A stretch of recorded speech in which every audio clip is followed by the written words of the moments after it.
मित्रांनो, निळाशार समुद्र आणि उंच वाढलेली माडाची झाडं दिसली की मला आठवतो माझ्या मामाचा गाव. तर मित्रांनो, आज मी आलोय वेंगुर्ल्याला आणि आजचा दिवस खूप खास आहे, कारण मी आणि मामाकडची संपूर्ण फॅमिली मिळून आम्ही चाललोय आमच्या कुलदेवतेच्या दर्शनाला, म्हणजेच पाटपरुळ्याच्या श्रीदेव वेतोबाच्या भेटीला. प्रवास सुरू झालाच आणि लेफ्ट साईडला वेंगुर्ले बंदराचे दर्शन घडले. परुळ्याकडे जाणारा हा दाभोली मार्गे असलेला रस्ता संपूर्णपणे माडाच्या वनांनी वेढलेला आणि गर्द वनराईने नटलेला आहे. कोकणातून अशा रस्त्यावरून प्रवास करताना मनाला एक वेगळा सुखद अनुभव येतो. असाच हा प्रवास करत करत परुळ्यापर्यंत पोचलो. परुळ्याला पोचल्यावर सर्वप्रथम श्रीदेव वेतोबा व भावई आणि त्यानंतर कुळाईचे दर्शन घ्यायचे असा बेत ठरलेला. परुळ्यातले हे श्रीदेव वेतोबा मंदिर हे एक प्राचीन मंदिर आहे. श्रीदेव वेतोबा ज्यांचे मूळ अज्ञात आहे, परंतु शिवयुगातून उदयास आले असे म्हणतात. सध्याच्या काळात तुम्ही जर या मंदिराला भेट दिलात तर तुम्हाला या मंदिराची पुनर्स्थापना होताना दिसेल. मंदिराच्या मुख्य गाभाऱ्याला हात न लावता कडेकडेने या संपूर्ण मंदिराची स्थापना पुन्हा एकदा करण्यात आली आहे. या मंदिराचे संपूर्ण बांधकाम अजूनही झालेले नसून येत्याच काही कालावधीमध्ये या मंदिराचा नवनिर्माण पाहायला मिळेल. मंदिराच्या समोर एक दीपस्तंभ आणि तुळस दिसेल.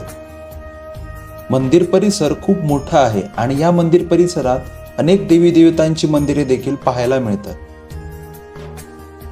मंदिराजवळच एक प्राचीन विहीर आहे. या विहिरीचे बांधकाम अगदी बघण्यासारखे आहे. बाजूने बघितलात तर या विहिरीमध्ये आतमध्ये उतरून जाण्यासाठी तुम्हाला पायऱ्या दिसतील. पहिली या विहिरीमध्ये भरपूर कासवं असायची, पण आत्ता कमीच आढळतात.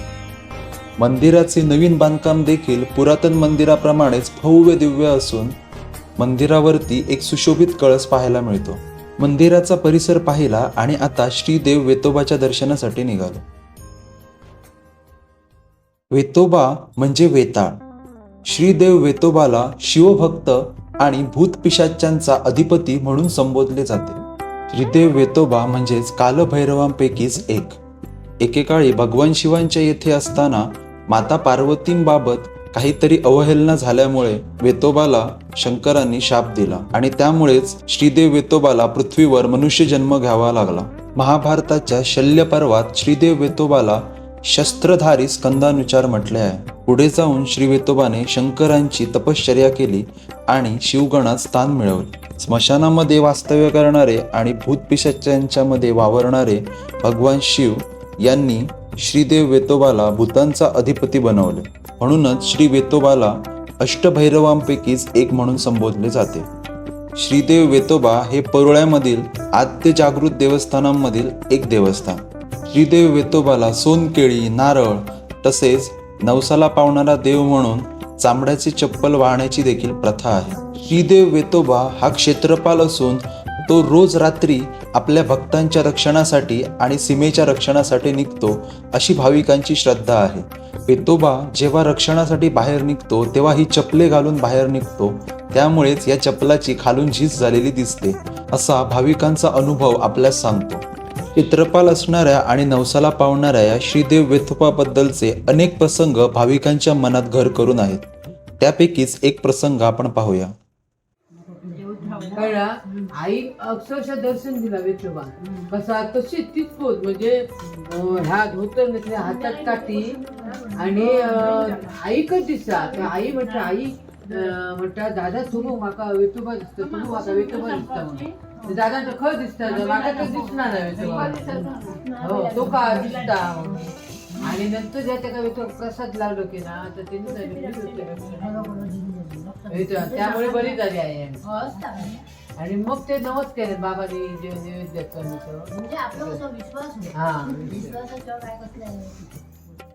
श्रीदेव वेतोबाच्या चमत्कारांबद्दल आणि दर्शनाबद्दल असे अनेक प्रसंग अनेक भाविकांकडूनही तुम्हाला ऐकायला मिळते. मंदिरामध्ये तुम्हाला वेतोबाचा मुकुट, पालखीत नाचवायचे खांब याबरोबरच एक इलेक्ट्रॉनिक नगाडा पाहायला मिळेल, जो रोज दुपारी श्रीदेव वेतोबाच्या आरती दरम्यान वाजवला जातो. मंदिरामध्ये श्रीदेव वेतोबाचे दर्शन घेतले आणि त्यानंतर वेळ झाली ती गाराण्याची.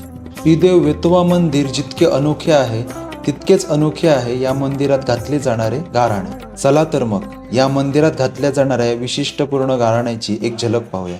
तुका गावच्या देवतेक या ठिकाणी माहेरच्या देवतेक बाबतीत नारळ ठेवलेलं होतं, पेढे ठेवलेले होतं. बाबा तुझे ते मान करून घेऊ दे. आणि ह्या लेकरांच्या मनाप्रमाणे जी काय बाललेकरांची जी काय इच्छा असेल ते दिवस सगळ्या सुखाचे जाऊ घ्याल आणि भक्त मंडळी सुद्धा सुखी रवा घ्याल, सामंत परिवार सुद्धा सुखी रवा घ्याल, मंडळेकर बाय ह्या चेड माणूस या ठिकाणी जी काय इथलेलं असं ते सुद्धा सुखी रवा घ्याल आणि वरदेशी परदेशी बाहेर बुतूर जाता येता वाटे तुढ्या सगळ्याचा बा सांभाळ करण्यासाठी या ठिकाणी चांगला निर्णय घेतला. त्याप्रमाणे बाराबाद वेतोबा त्याप्रमाणे कुलाच्या राजे देवीची भावायला सुद्धा एक गणित करून इतके दिवस सगळ्यांना सुखाचे दाखवल्यानंतर सांगशीच्या मार्गाने हात जोडून सेवा चाकरी करते. गाऱ्हाणे घालून झाले आणि आम्ही सर्वजण श्रीदेव वेतोबा समोर नतमस्तक झालो. दक्षिण कोकणामध्ये श्रीदेव वेतोबाची सुमारे 143 मंदिरे आहेत. श्रीदेव वेतोबा हा वेळेला धावून येणारा आणि रक्षण करणारा म्हणून ओळखला जातो. मंदिरात तीर्थ वाटायला ही एक चिमुरडी मुलगी उभी होती जिचं नाव होतं मीरा. तीर्थ घेतलं आणि पुन्हा एकदा श्रीदेव वेतोबाचं दर्शन घेऊन आम्ही पुढे श्रीदेवी भावईच्या दर्शनासाठी निघालो. वेतोबा मंदिराच्या अगदी समोरच श्रीदेवी भावईचे देखील मंदिर आहे. या दोन्ही मूर्त्या आणि दोन्ही मंदिरांच्या प्रवेशद्वाराची मांडणी अशी आहे की वेतोबा आणि भावई एकमेकांकडे पाहत असल्याचा भास होतो.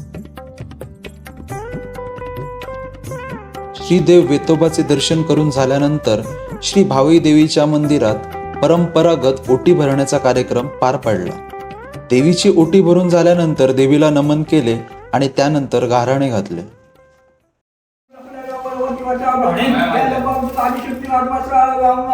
कल्याण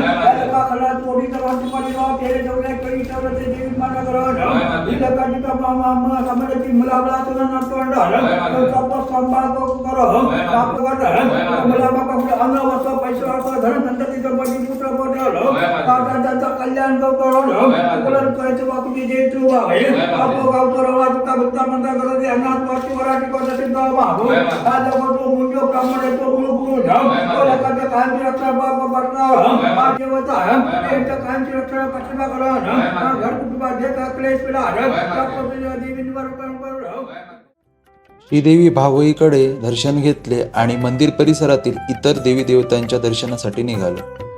श्री वेतोबा मंदिर परिसरात श्रीदेव रवळनाथाचे देखील मंदिर आहे. श्रीदेव रवळनाथ मंदिर पंचायतन संकुलाच्या दक्षिण कोपऱ्यात आहे. या मंदिराशी देखील प्राचीन इतिहास जोडलेला आहे. श्रीदेव वेतोबा आणि श्रीदेव रवळनाथाचे दर्शन घेऊन झाले आणि आत्ता आम्ही निघालोय श्रीदेव कुलस्वामीचे दर्शन घ्यायला, अर्थातच कुळाच्या मंदिराकडे. वेतोबा मंदिरापासून कुळाचे मंदिर हे 1 ते 2 किलोमीटरच्या अंतरावर असून येथे जाण्याची वाट ही देखील माडा पोफळीच्या बनांनी सजलेली आढळते. या वाटेवरून पुढे जात कुळाच्या मंदिराकडे पोहोचलो. कुळाच्या मंदिराचा परिसर अतिशय थंडगार आहे. या मंदिरात प्रवेश करताना पाय धुण्यासाठी एक नळ आहे. त्याचे पाणी देखील अतिशय थंड होते. कुलस्वामीच्या मंदिराबाबत अशी आख्यायिका आहे की जेव्हा सांख्यायन गोत्रीय मूळकर्ते बंगाल प्रांतातून या भागात आले तेव्हा संस्थाकालीन व्यवस्थेनुसार कुडाळदेशकरांना कुडाळ प्रांताची व्यवस्था पाहण्याचे अधिकार देण्यात आले. तेव्हा जे पूर्वज सर्वप्रथम येथे आले त्यांनी आपण मूळ प्रांतातून येताना आपलेकडील जे मूळ कुलदैवत आणले त्याची स्थापना येथे झाली. मंदिरात नवरात्रोत्सवात माळ घालणे, भजने तसेच अक्षय तृतीयेला स्थानिक सांख्यान गोत्रीय मिळून दिवसाची व आश्विन संकष्टीला रात्रीची समाराधना घातली जाते. मंदिरात कुलस्वामीचे दर्शन घेतले आणि त्यानंतर सर्व कुटुंबीय मिळून कुलस्वामीकडे साकडे घातले.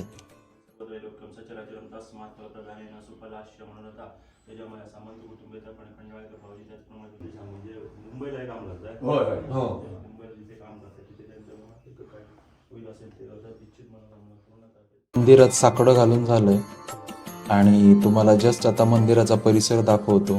एकदम थंडगार वातावरण आहे.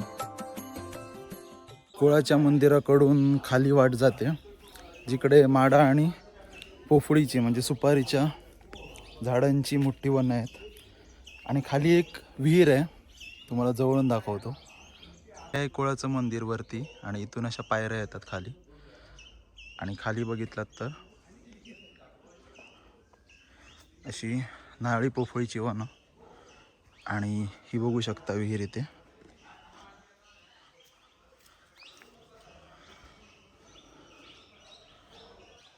कोकणातल्या जुन्या काळातल्या सगळ्या विहिरी अशाच आहेत, रुंद आणि खोल आणि पाण्याने तुडुंब भरलेलं. आणि आसपास बघू शकता ही गर्द अशी नारळा पोफळीच्या बागा.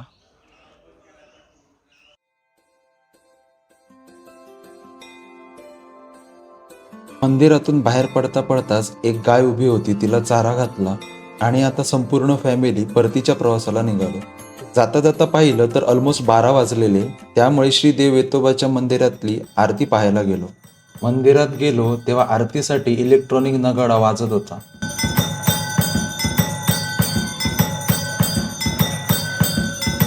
मंदिरासमोर मुख्य प्राणी देखील आरतीच्या वेळी श्रीदेव वेतोबाला साथ घालताना दिसले.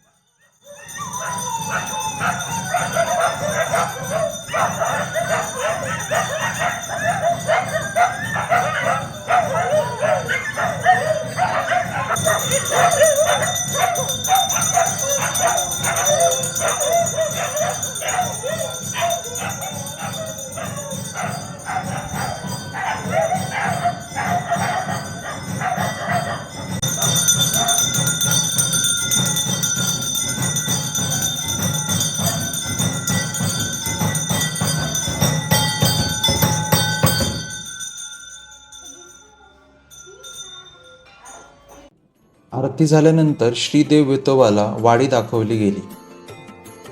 श्रीदेव वेतोबाला पुन्हा एकदा नमन केले आणि परतीच्या प्रवासाला निघालो. मित्रांनो, असा होता हा आजचा परोळ्यामधील श्रीदेव वेतोबा मंदिराचा व्लॉग.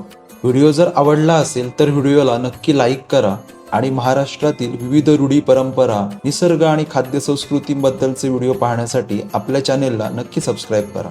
लवकरच भेटूया पुढच्या व्हिडिओमध्ये. तोपर्यंत हसत खेळत राहा, मजेत राहा. बाकी सर्व देवा काळजी.